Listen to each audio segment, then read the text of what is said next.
You're listening to the Cyberwire Network, powered by N2K.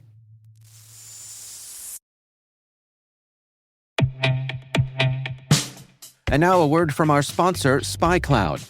Identity is the new battleground, and attackers are exploiting stolen identities to infiltrate your organization.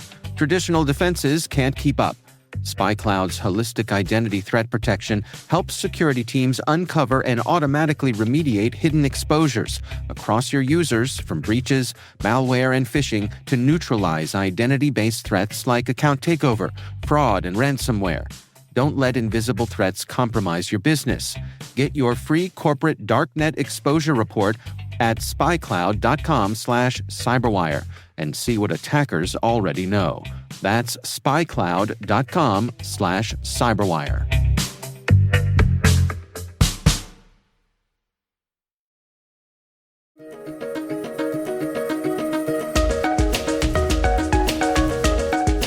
Hello, everyone, and welcome to the CyberWire's Research Saturday. I'm Dave Bittner, and this is our weekly conversation with researchers and analysts tracking down the threats and vulnerabilities, solving some of the hard problems, and protecting ourselves in a rapidly evolving cyberspace. Thanks for joining us.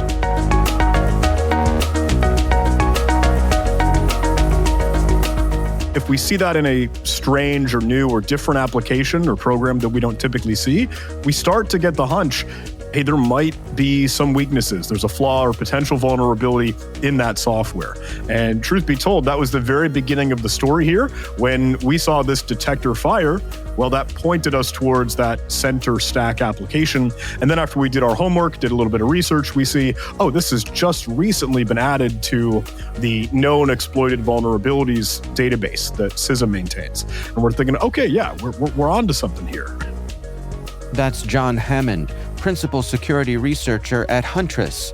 The research we're discussing today is titled CVE 2025-30406, Critical GladaNet Center Stack and Triofox Vulnerability Exploited in the Wild.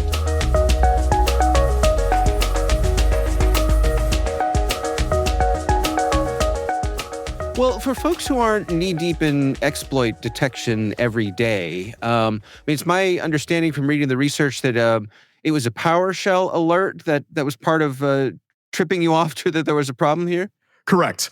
Any of those sort of, hey, on the computer, on the endpoints, typical sort of living off the land is the keyword you tend to hear, but certainly PowerShell or other oftentimes command prompt, low-level system commands that could be ran, well, we could see that and we have that visibility, and it's definitely something that's an identifier and breadcrumb for us.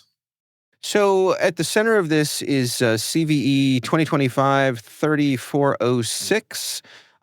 Explain that to us in plain terms. What in particular makes this one dangerous? Great question, and thank you. So CVE 2025-30406 is the CVE identifier that was assigned to this weakness and vulnerability in GladaNet Center Stack. I'll admit, I don't think it particularly covers or really does a good job explaining, oh, this affects the Triofox application just as well. But if you drill down into it, what that really is what a lot of nerds and geeks call deserialization vulnerability. And that's usually a dangerous one. It's something that, it's taking data or input from the user and then trying to manipulate it or process it in a way that, well, could open the door for a little bit of tricks, a little bit of, hey, magic, something up their sleeve where it will now evaluate and actually execute raw commands or raw code. But this was all pre-authentication. You didn't exactly need a username or password or any credentials to get in the door to be able to access this endpoint. Truth be told, if you just knew the IP address or sort of the domain or website for this application, it's point and shoot. You just say, this is who I want to target, and then it's done. Well, let's dig into that a little bit. The research mentions view state deserialization. Can you explain that for us? Yeah. Deserialization is a very well-known, and especially that view states. I know you mentioned that keyword there.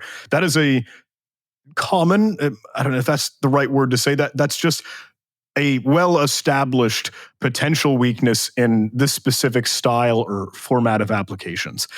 It's specific to ASP or ASP.NET or ASPX. Forgive me, I know the ASP sort of family of different things gets a little wild, so it's one of those in that ASP umbrella.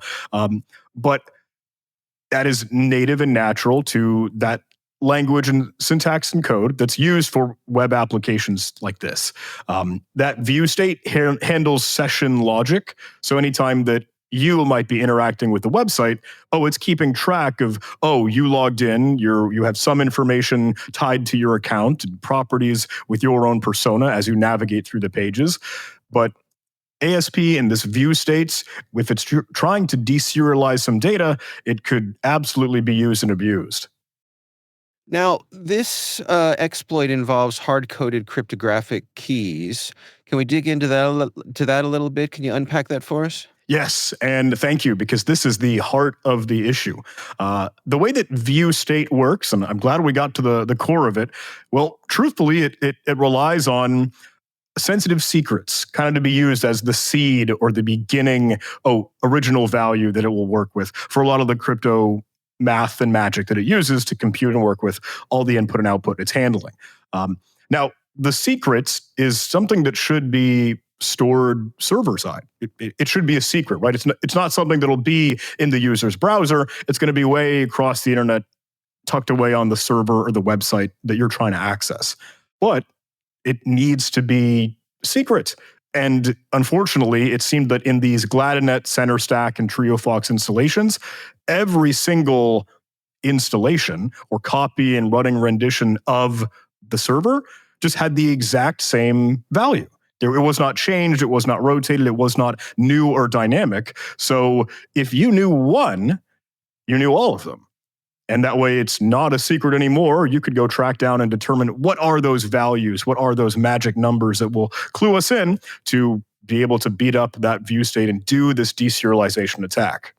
I mean, it's kind of the keys to the kingdom, right? Oh, yeah. Yeah. You mentioned in the research that you've seen this being used against a handful of organizations already. Or are there particular types of organizations we're talking about? Is there any focus here? Truth be told, I don't think I have a good answer for you right off the cuff. I tend to think, when it comes to vulnerabilities just like this, that are pre-authentication, immediate jump to code execution and owning or compromising the host, oftentimes threat actors and hackers will just spray and pray. It's kind of an attack of opportunity. Look, if there's anything out and open and exposed on the internet, it's point and shoot. It's open season. Why not just try to get an implant? Why not just try to gain persistence and exploit as much as possible en masse? And there's really no specific, is it a sector? Is it a certain industry or vertical? It's just whatever's an easy target. What's your sense for how widespread this could be? Truth be told, this is small. It's small scale. It's very limited. When we got to see some of the footprint or what's accessible out on the open internet with tools like Census or Shodan, just kind of seeing what's out there while other resources are scanning the internet, there weren't a lot of these servers out and about. And that's not to say, what relative to other cases where you're looking at other software that's ubiquitous, but maybe about 250, 275, or 300 or so servers out and about in the wind.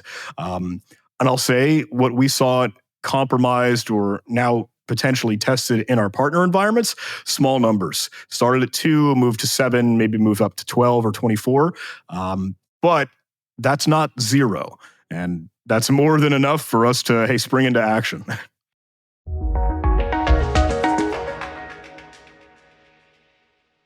We'll be right back.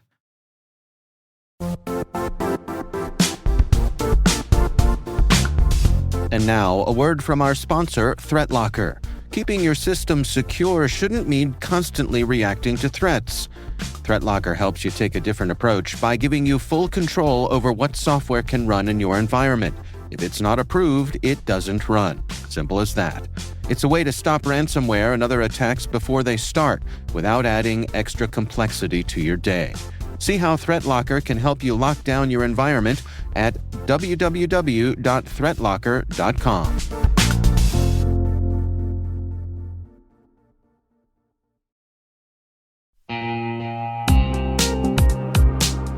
Hey everybody, Dave here. I've talked about Delete Me before, and I'm still using it because it still works. It's been a few months now, and I'm just as impressed today as I was when I signed up. Delete Me keeps finding and removing my personal information from data broker sites, and they keep me updated with detailed reports, so I know exactly what's been taken down. I'm genuinely relieved knowing my privacy isn't something I have to worry about every day. The Delete Me team handles everything. It's the set it and forget it peace of mind. And it's not just for individuals. Delete Me also offers solutions for businesses, helping companies protect their employees' personal information and reduce exposure to social engineering and phishing threats. And right now, our listeners get a special deal, 20% off your Delete Me plan. Just go to joindeleteme.com/N2K and use promo code N2K at checkout. That's joindeleteme.com/N2K, code N2K.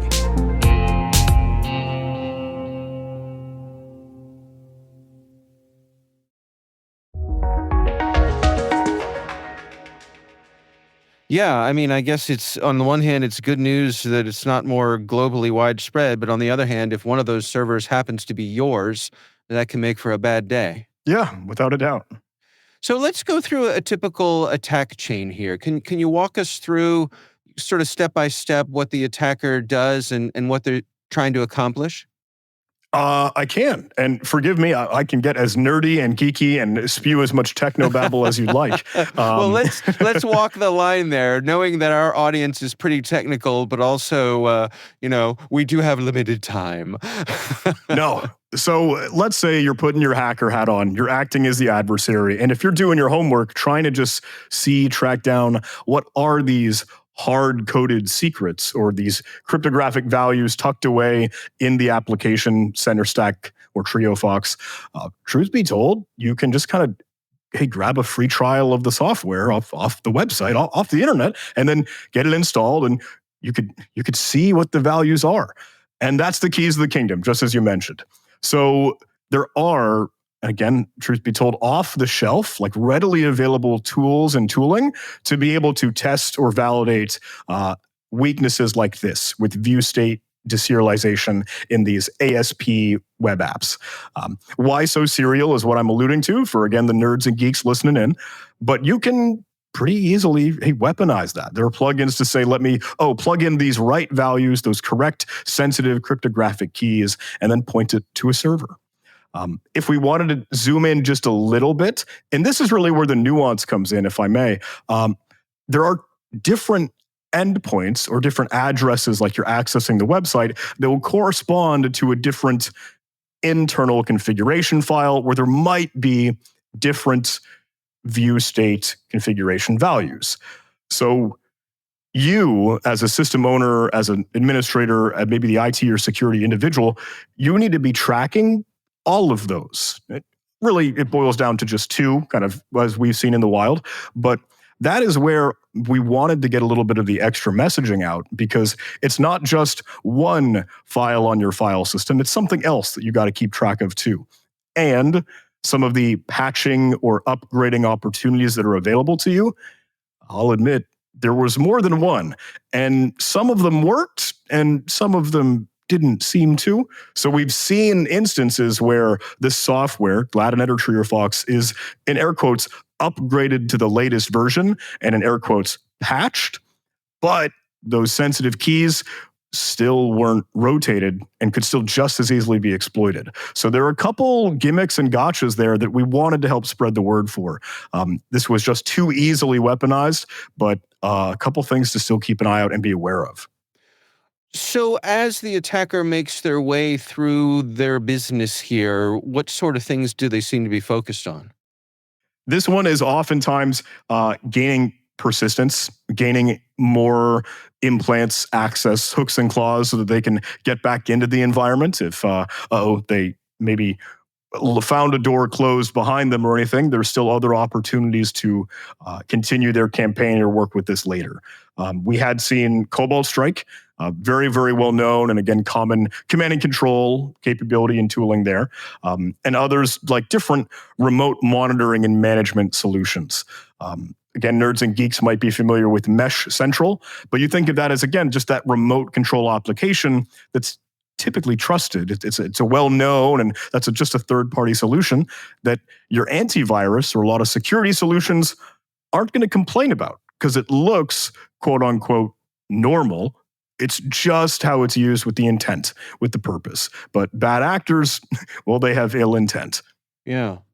Let's talk detection and response here. I mean, what are your recommendations? What should defenders be looking for in their logs or their alerts? Those sorts of things. Yeah, and thank you so much. There is a real indicator. There is a artifact that is left behind in the logs.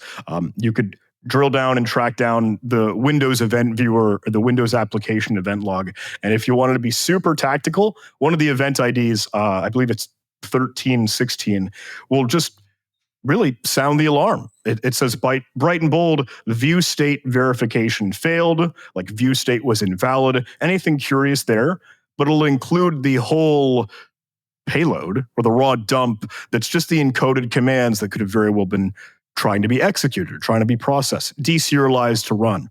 So if you did a little bit of magic, if you try to decode that data, you could really see, smoking gun at the crime scene, what they tried to fire off, what they wanted to execute. But that is definitely the key indicator. Look in your logs and try to find those indicators of compromise. You mentioned that there are patches available. But looking at the big picture here, if I discover that a tool, and I'm trying to be non-specific here, but if I discover that a tool in my inventory that I count on has hard-coded cryptographic keys, is it time for me to maybe be shopping around? Yeah. Well, I'll put my finger on my nose here, and I know that's really within everyone's personal, your own assessment, your risk model. Right. But hey, in 2025, as we're having a lot of conversations of secure by design, we're thinking about that supply chain. We're thinking about all the ways that hackers are banging at the door.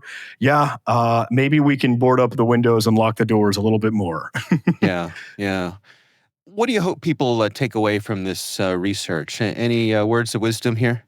Well, I think, and forgive me, I know, again, nerdy geeks, but I think there's been some interesting conversations that followed this because this view state deserialization is, as I was alluding to, just a known thing that's established in the information security and information technology ecosystem, to the point that this has been around for many years. This is a known weakness and class of vulnerability. So seeing this as we are in today's day and age, the modern world right now, we're kind of scratching our head, just as you mentioned.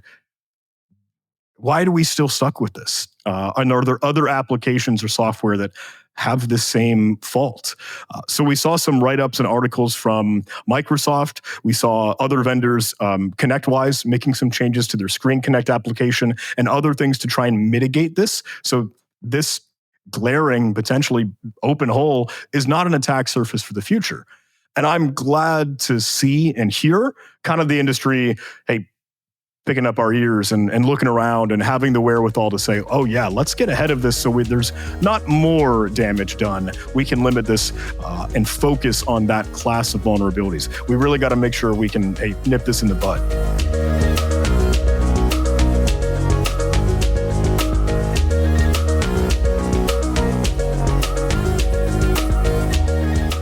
Our thanks to John Hammond from Huntress for joining us. The research is titled Critical GladaNet Center Stack and Triofox Vulnerability Exploited in the Wild. We'll have a link in the show notes. This episode was produced by Liz Stokes. We're mixed by Elliot Peltzman and Trey Hester. Our executive producer is Jennifer Iben. Peter Kilpie is our publisher, and I'm Dave Bittner. Thanks for listening. We'll see you back here next time.